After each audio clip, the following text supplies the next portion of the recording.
Hello, and welcome back to Homebrew Tavern Tales. Today, we're going to be talking about the Primal Hunter, or more specifically, how I created the Primal Hunter. So, one of the things here is everybody has ideas. Everybody wants to create something for D&D. Sometimes it's simple, sometimes it's big. Today, we're going a little bit bigger. The idea here, as you can see, was to work the 3.5 favorite enemy into an archetype rather than a semi-useful idea. If some of you recall, favorite enemy was relatively useful for very specific reasons. You could choose a favorite enemy, a monster type, a creature archetype, fae, dragon, orc, hobgoblin, ooze. And you would gain benefits for that particular creature. Now, the problem is, if you were doing anything with a creature that was not of that type, anything that benefited from favorite enemy was useless. It became a dead feature. So, I decided, how do I make it so that there are no dead features? How do I make it so that everything works together? You can make it go from the beginning all the way to the end, and there's never really a point in which nothing benefits you. And then I had to figure out, what is it I want it to do? How does it work? So the next thing is, what was the base concept? And in this case, thinking about hunters in real life. How do you train hunters? Well, as we can see here, there's different aspects to it. You learn to track and identify the target. You learn their habits and their habitats. You learn to control their movements and thinking. You learn to hunt them. And then you learn to kill them.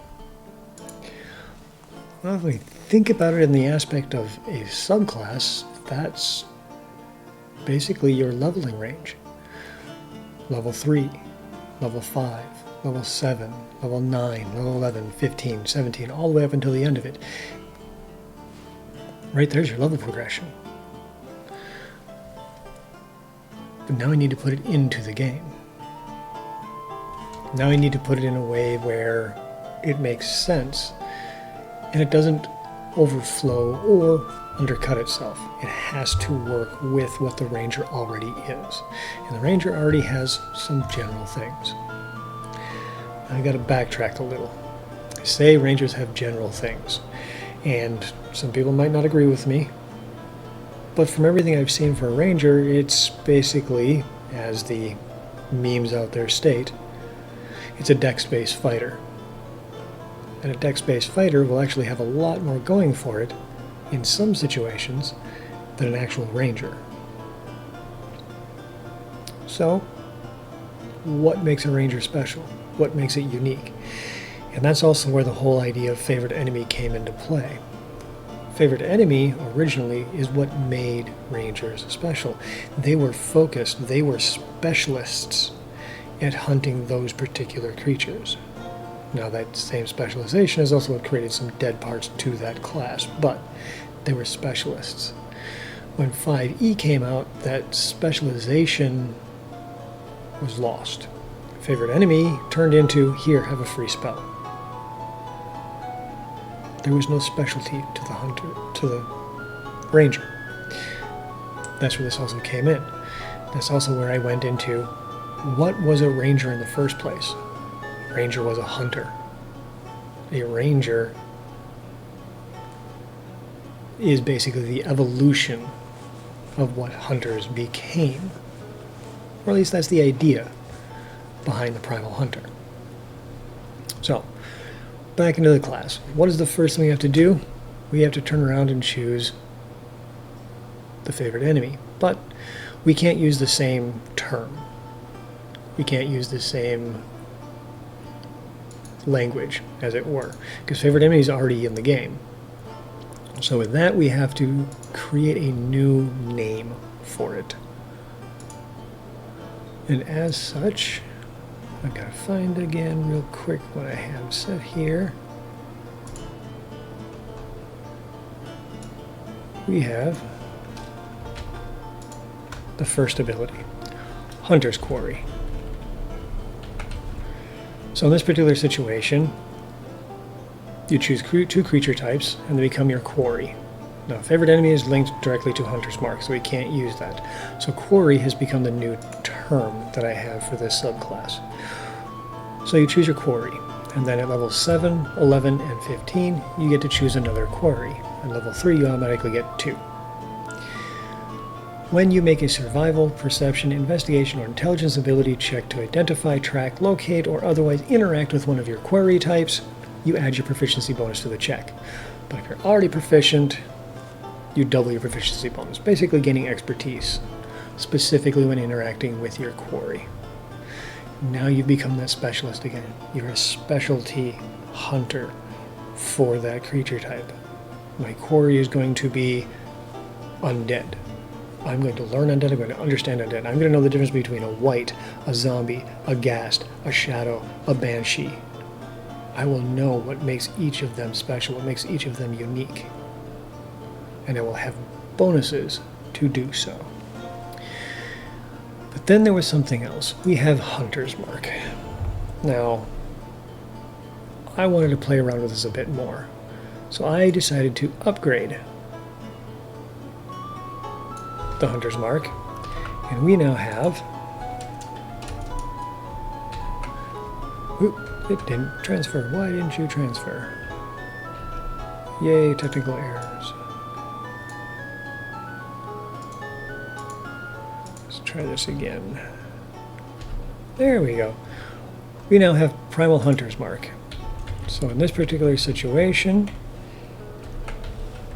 when you cast Hunter's Mark, specifically on one of your quarries, it gains Primal Hunter's Mark for the duration. So as long as Hunter's Mark is active, you get Primal Hunter's Mark. While a quarry is affected by your Primal Hunter's Mark, you gain the spell's bonus damage increased by 1d6. And then it increases as your ranger levels go up.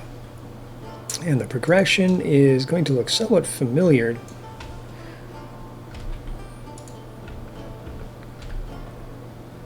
And that turned out well. But as you can see here, your Primal Hunter levels, level 1, 2, 3 as a Primal Hunter, you get 2d6 bonus dice. 4 through 6, 3d6 bonus, 7 through 9, 4d6, and it just progresses like that. You'll notice this looks relatively similar to that of your sneak attack bonus die from the Rogue. And this is on purpose. Rogues, they get the benefit that as they level up, as they go through, they become more adept at striking those vital points on their target, and thus that sneak attack bonus gets more and more proficient and more deadly as time goes on. The idea here is that because you are so proficient at studying, understanding, and going after your quarry, that your strikes against them become more and more accurate, and you can strike those same vital points just like a rogue does with sneak attack. Rogues require advantage. Primal Hunter requires Hunter's Mark. So for all of you people who tend to forget to cast Hunter's Mark, this is a reason to remember. And yes, there are a few of you watching this who are my players. I am calling you out. So, now we have Primal Hunter Mark, we have our quarry, we have the basis.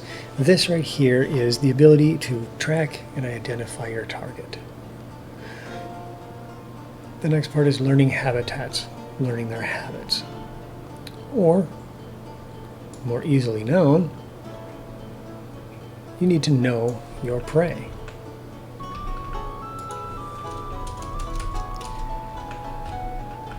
So, to know your prey means to have a bonus against them. Every hunter over time will learn this one. I mean, if you talk to anybody who's gone out hunting, they're going to know where the deer are, what are their normal grazing paths. They're going to look for bedding. They're going to look for nature trails to go through. They're going to look for areas where they've shed their horns, or they're using trees in order to scrape off the young buck's fur and stuff like that, they actually go through and they know where all of these habitats, actions, and the natural patterns of what it is they hunt. They know their prey. This goes with geese, this goes for duck hunting, this goes for fishing. It even goes if you're going to go big game and you're starting to try and hunt anything else. I mean, cougars, lions, whatever you're going to go do.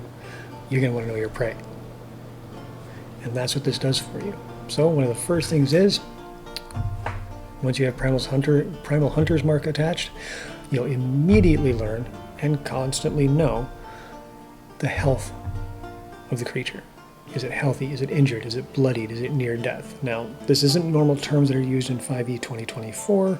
It is a term that was used previously. I'm bringing it back specifically for this subclass because it makes sense.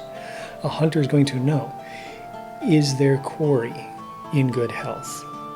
Did they hurt themselves perhaps because they were running away from something that was hunting them previously? Deer happens to hurt itself a little bit because it's running away from a wolf. Is it bloodied because, hey, you know what? Your party's been going after that creature for a while and they've done some serious damage to it. You know it's getting close, it's wearing down. It's got a lot of wounds on it. Or is it near death? You can see it bleeding out. It's getting ready to just keel over and you can put the finishing blow on it. You'll know this. And at the same time, while a creature remains under Primal Hunter's mark, you're going to learn things about it. Just like a hunter will study its prey, you're going to take time to do so. And as you study it, you can learn things about this. Damage immunities, damage resistances, all of the things that make a creature unique to what it is. The difference between a mountain troll and a venomous troll. The difference between a Yeti and Sasquatch. The difference between a high elf and a wood elf. You'll know these traits, and the longer you study them, you'll learn more about these creatures. Know your prey. But just as you've gotten to know your prey, you're going to want to be able to somewhat predict it. You're going to want to be able to read your prey. And this is where you start to show your advantages. This is where you start to learn into your training. So, once per round, when your quarry that is affected by Primal Hunter's mark moves, makes an attack, or takes the magic action, you can choose a reaction to affect it. And again, this goes into hunting. Sometimes you want to chase it down. Sometimes you know it's going to come after you and you got to brace yourself in case of that attack. And sometimes you just want to let it know you're not getting away. So you fire that shot to stop it. So, pursue, brace, warning shot. You can choose how to respond based on how your quarry reacts on their turn.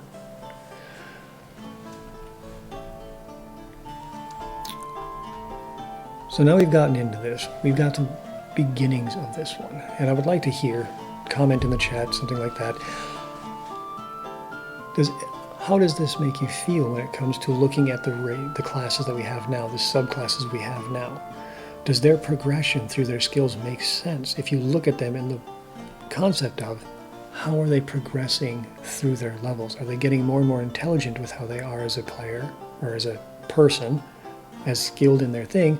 Or does it seem at some points that their abilities just got thrown in there and they don't quite make sense? Is there any class that makes sense as it progresses, or are there any classes that don't make sense? I'd like to hear from you which classes feel which way, in your opinion. Now, we've gotten down to reading your prey, we've gotten through all of this. One of the things that stands out to me, and I've watched a lot of videos, I've listened to some podcasts and stuff like that, and some of them I listen to discuss humanity and its nature and its sci-fi. And one of the things that humanity has always been referred to in these videos is we are basically relentless. We are endurance hunters. We will follow our prey to the ends of the earth until it falls over from exhaustion just because it cannot get away from us. That is called relentless pursuit. Humanity is relentless in the pursuit of its prey. So as such, we must do the same as a primal hunter. Your quarry cannot escape you easily. So when you are chasing after your quarry, difficult terrain does not slow you down. You can ignore non-magical obstacles while tracking. Is it hiding behind a wall? Is it going through the forest? You'll know. And your quarry cannot hide from you while affected by Primal Hunter's mark. If they go into stealth, if they use invisibility, if they use any form of ability to try to hide from you, as long as they are marked, you can find them. And it is so powerful as time goes on that you will always know where they are, which direction to go, while they are on the same plane of existence as you are. Whether it be 2 miles from you or 2 continents away, you will know which direction to go. Maybe not how to get there, but you'll at least know which way to go. Now, we've chased them down. We've understood them. We've gone through all of this, and I have to backtrack a little bit. Because going through and creating this class, there were a few things that always came through. I wanted to try and keep it coherent. I wanted to try and keep it so that there was always a way of trying to grow as this character, but sometimes it felt like I was doing too much.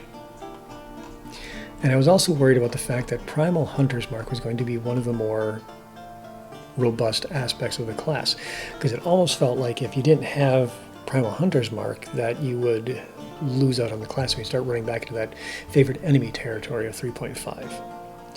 So while there is a lot that goes in here, your class still has all of the ranger abilities, just from the regular ranger class. So it's not out of options. It just becomes specialized because of Primal Hunter's mark and what goes along with it. But there was the other aspect too, is thinking about hunters. Hunters don't always fight alone, and D&D is a collaborative effort. You're generally working with a party. You're working with a group of other individuals. So how do we bring that into effect and make it so that it's beneficial to work with your group? And that led to, actually, amusingly enough, a manga that I read. And I remember in there that there was a young gentleman who was watching his father hunt boars. And in the beginning, it was just the group, the small town that was working at this.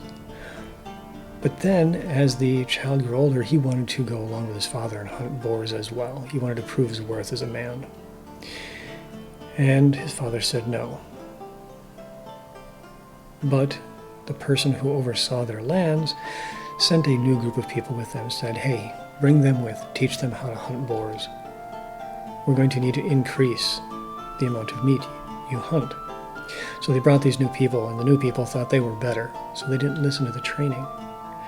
And those people ended up getting the main character's father injured, almost killed him.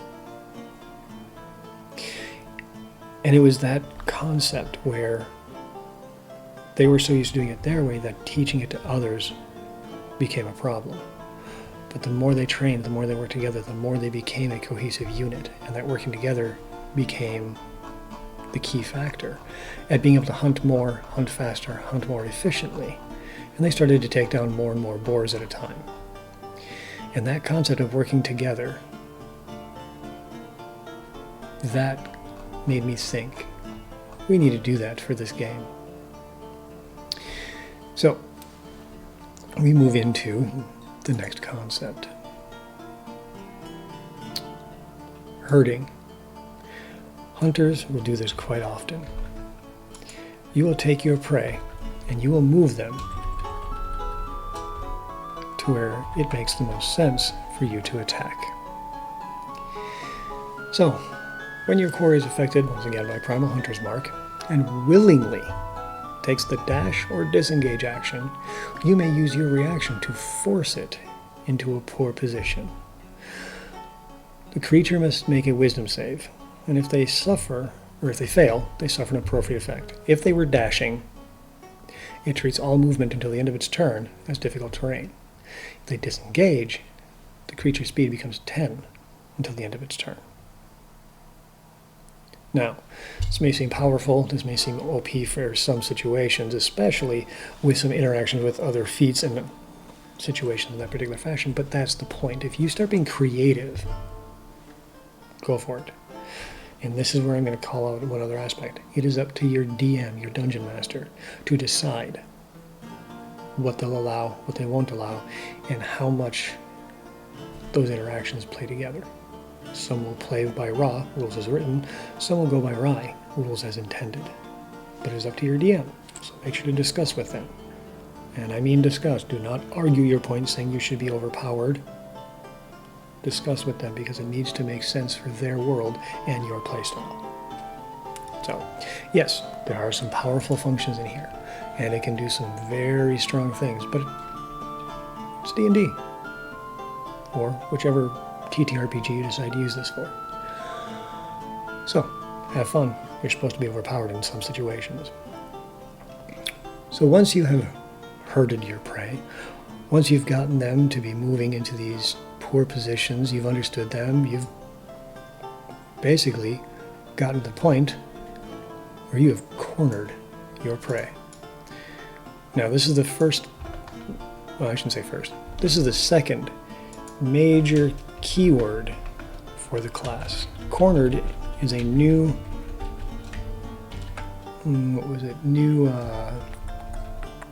status effect. That's the word I'm looking for. New status effect that I've introduced. Cornered. And this took me a long time. I mean, I probably sat around and did multiple iterations for a good 30 minutes trying to figure out how to make this one make sense. I finally came down to this. A creature is considered cornered if it has no unoccupied space it can move to using its movement without provoking one or more opportunity attacks. A creature that must take the disengage action to retreat is still considered cornered.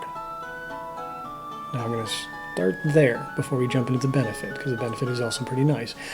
The reason I did that is, and for the mental image for many of you, is the idea of chess. Stick with me here, it'll make sense. Your quarry, the thing you are hunting, imagine that being the king on a chessboard. You and your party members are the opposing colors pieces on the board. At any point in time that the king is considered to be in check, where it is threatened to be taken by an enemy piece, it is considered in check.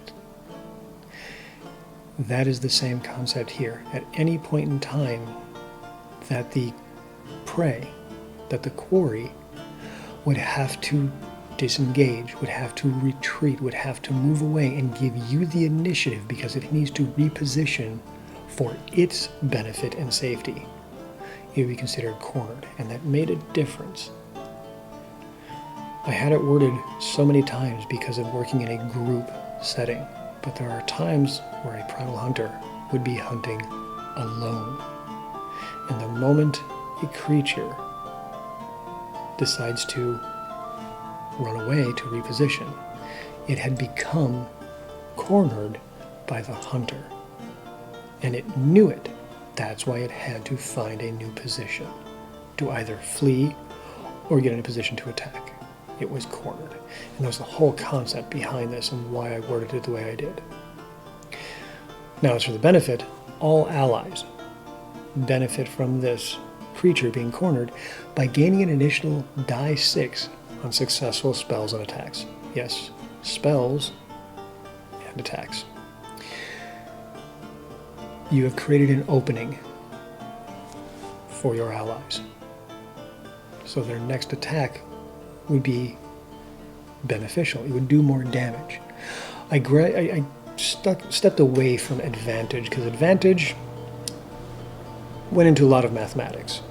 But the basic idea here is advantage would give in way too many options for doing way too much damage for this particular ability. So instead I just pulled it back a little, an extra little bit of damage at 1 die 6.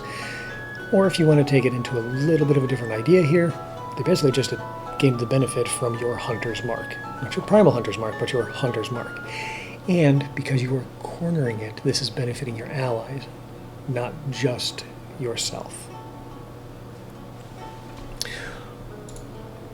You may have noticed, got a few abilities so far that require reactions. And this was something I thought about towards the end of the creation. After I did everything in here, I'm like, you know,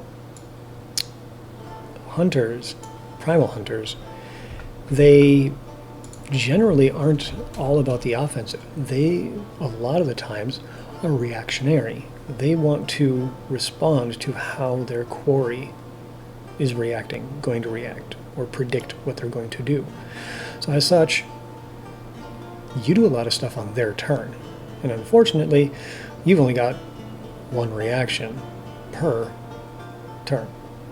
As for the action economy through the player's handbook. So with that in mind, we needed to give you a little bit more.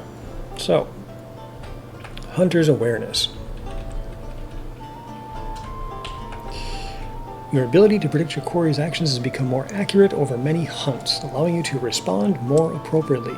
Simply put, you gain an additional reaction each round. However, these additional reactions can only be used to activate features granted by your Primal Hunter subclass. This doesn't mean you get extra reactions for anything else out there. It is only for the Primal Hunter subclass.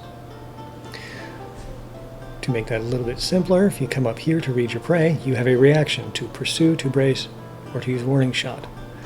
With this feature, you get 1 more, because now you can also use it for herd your prey, cornered, and such.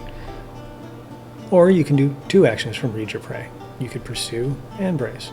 Whatever you need to see, you can do this. And you get 1 more at the beginning of level 11. As we continue, you'll understand why. So now,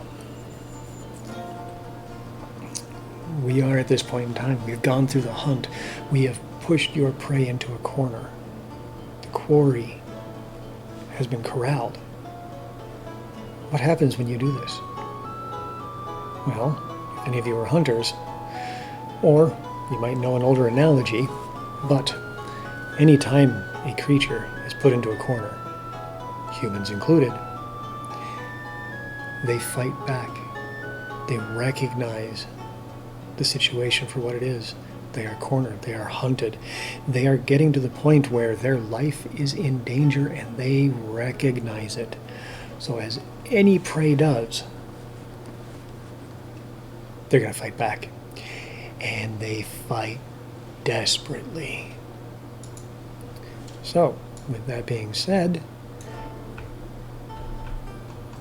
the hunter understands prey instincts.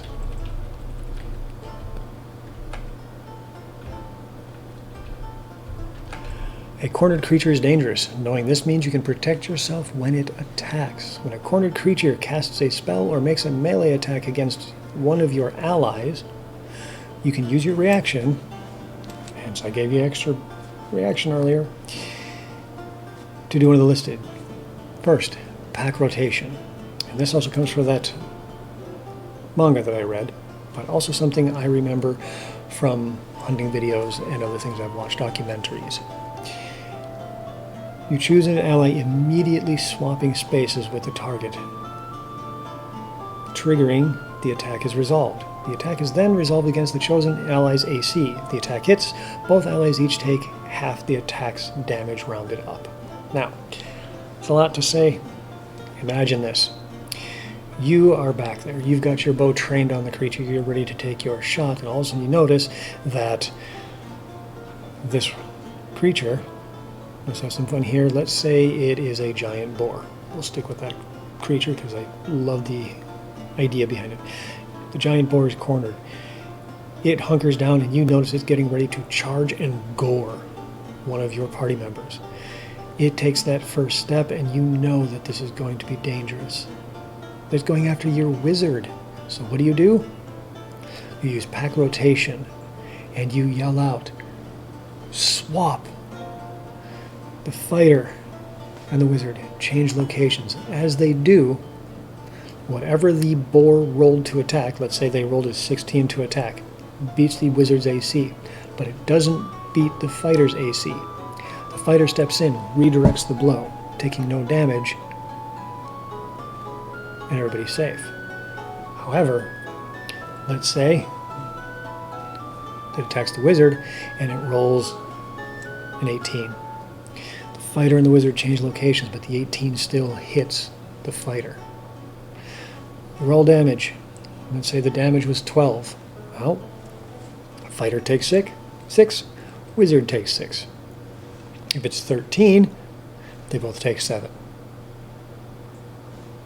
But we have now reduced the damage to the wizard, who might have taken a lot more than absolutely necessary. The other one is Caster's Bane, because we're not always fighting against melee attacks. Every once in a while you're fighting against a creature that's got spells and such. So, if they do have it, while the creature is cornered, if it makes a magic attack, you can immediately use your action to take a single weapon attack against it. Yes, this means you can use a ranged attack as an archer, Primal Hunter, to shoot it if it's casting a spell. Prey instincts. Understanding it's going to fight back and how to capitalize on that knowledge.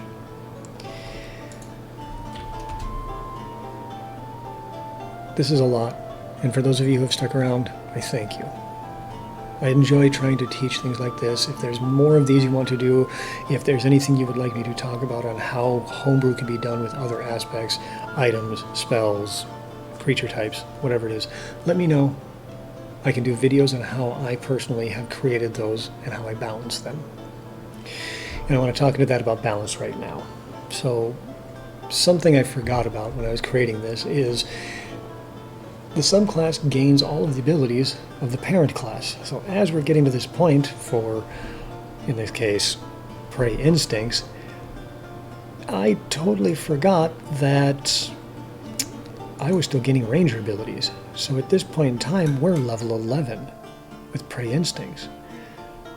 What other abilities does the ranger have at a level 11? And one of the things I looked at was, holy crap, I haven't even added in a second attack yet. Then that's when I had my epiphany going, oh yeah, it got all the ranger abilities. So it's got its second attack right now. It's got some of the other abilities that go along with it.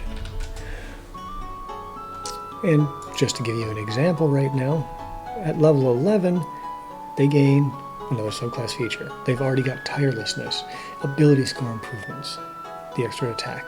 They've already gained some of these aspects, including expertise.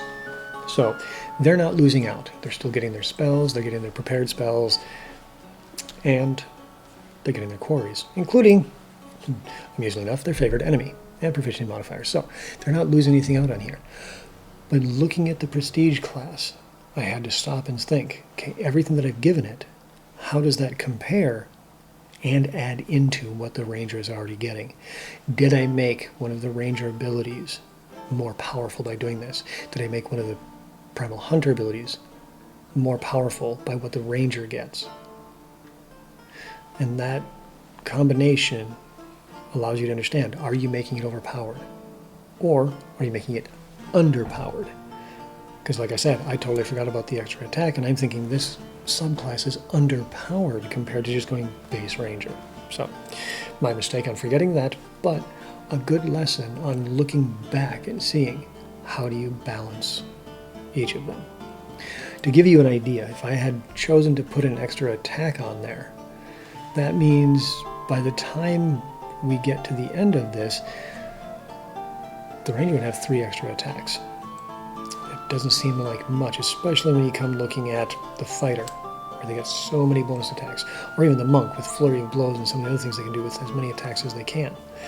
Doesn't seem like 3 attacks would be all that much until you look at what the rest of the subclass will do in addition to what the base class can do.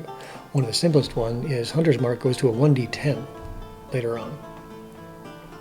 1d10 bonus damage with 3 attacks, that's 3d10 bonus damage potentially every turn. That's a fair amount of bonus damage with 3 extra attacks. So, that discusses a little bit into how balancing works. Getting back into the Primal Hunter. I gotta find it again. I'm switching between screens on the other side, so please forgive me for a moment here. Alright. Now back into the Primal Hunter, as I was stating. One of the other things that hunters will do is find ways of causing their prey, their quarry, to make mistakes. And it took me, again, a little while to figure this one out. The best way of putting it in there. And I will warn you, this is a lot to read. But once you understand what it does and why it does what it does, it's probably, in my opinion, one of the top abilities that go along with this particular subclass. And it's not even for the ranger itself, it's for the group, it's for the party. This is one of the biggest bonus abilities to group play that I built into the character. Bait the prey. Sometimes the surest way to victory is to pretend to become the prey yourself. So, as an action, and it is a full round action, while a creature is cornered, you deliberately expose yourself, drawing the creature into a reckless attack.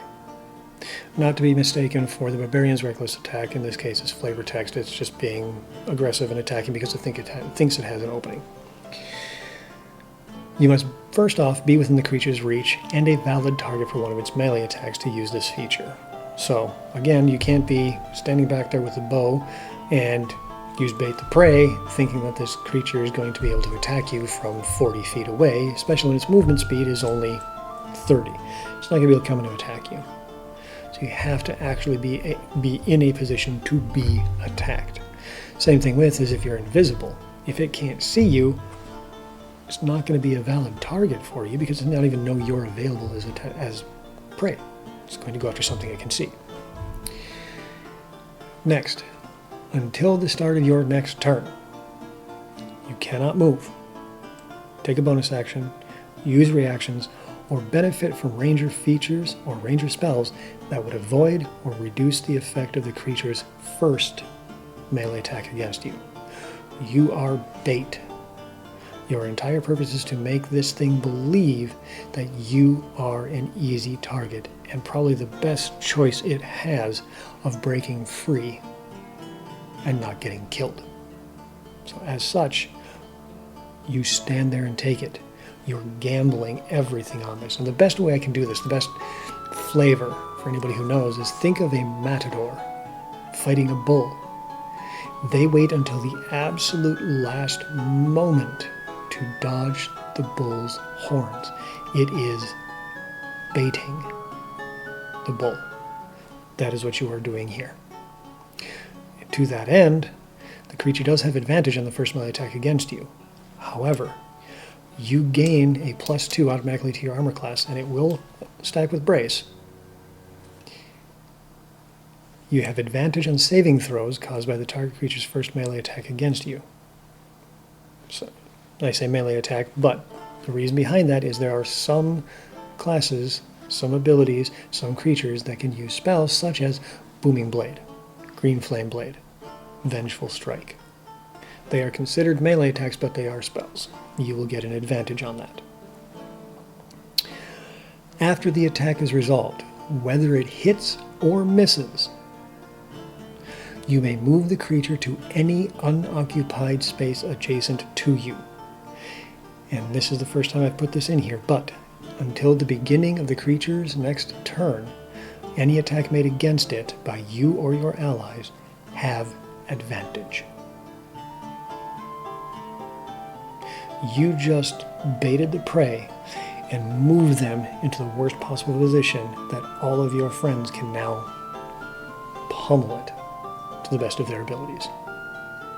By sacrificing yourself, you've made the creature more vulnerable. Now, we're coming to the end. If we go back to the beginning, we come all the way back up here to the concept. We've learned to track and identify the target. Hunter's Quarry, Primal Hunter's Mark. We've got know your prey, read your prey. To learn about their habits and habitats. You now herd the prey. You have your relentless pursuit. You can corner it. All of this to control their movements and the way it thinks. You've got to the point of understanding how it's going to attack, of baiting it into doing what you need to do. Thus, you are hunting them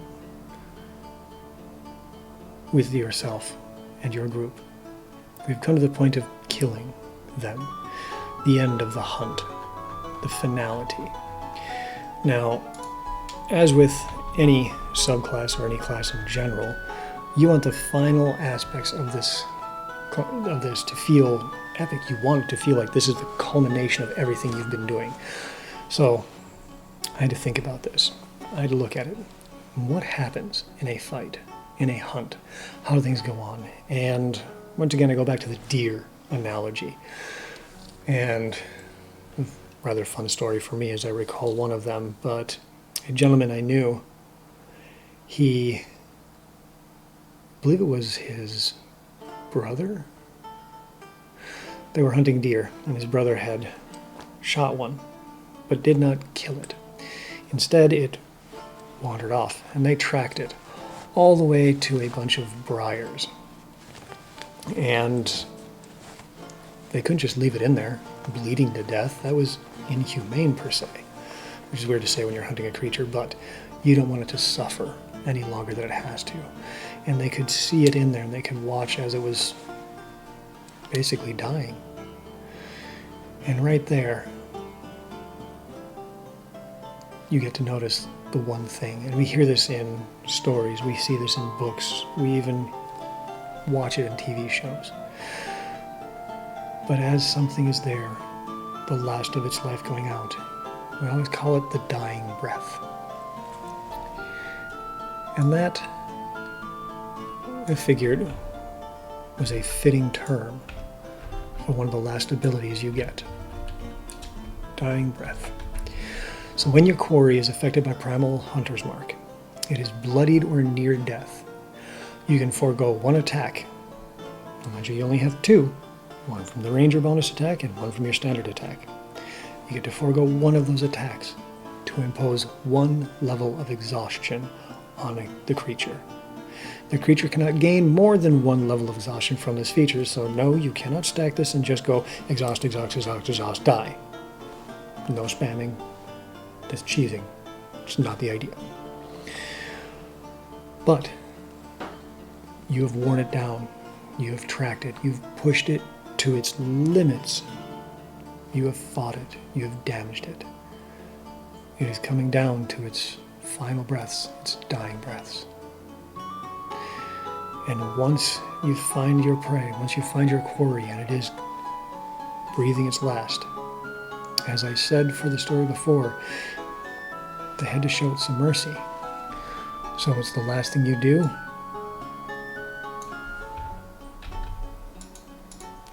The killing blow.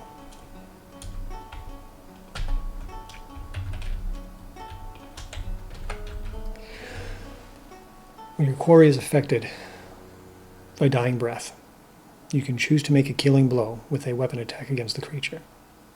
If the attack hits, it deals maximum damage instead of rolling damage dice, then adds all applicable modifiers normally. This attack cannot benefit from features or spells from the sources other than your ranger features and spells. You're not getting help from anybody else here. You have designated this as your quarry. You have designated this as your final blow.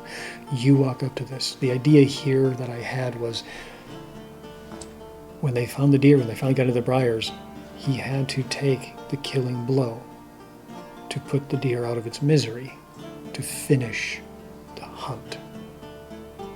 With that in mind, if the target survives the attack, it must succeed a Constitution saving throw with DC equal to the damage dealt by the attack, or die. You can use this feature a number of times equal to your Wisdom modifier, minimum of once, and you regain all expended uses when you finish a long rest.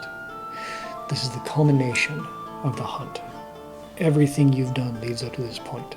That's why it requires so much preparation, because you've prepared for this moment. Now,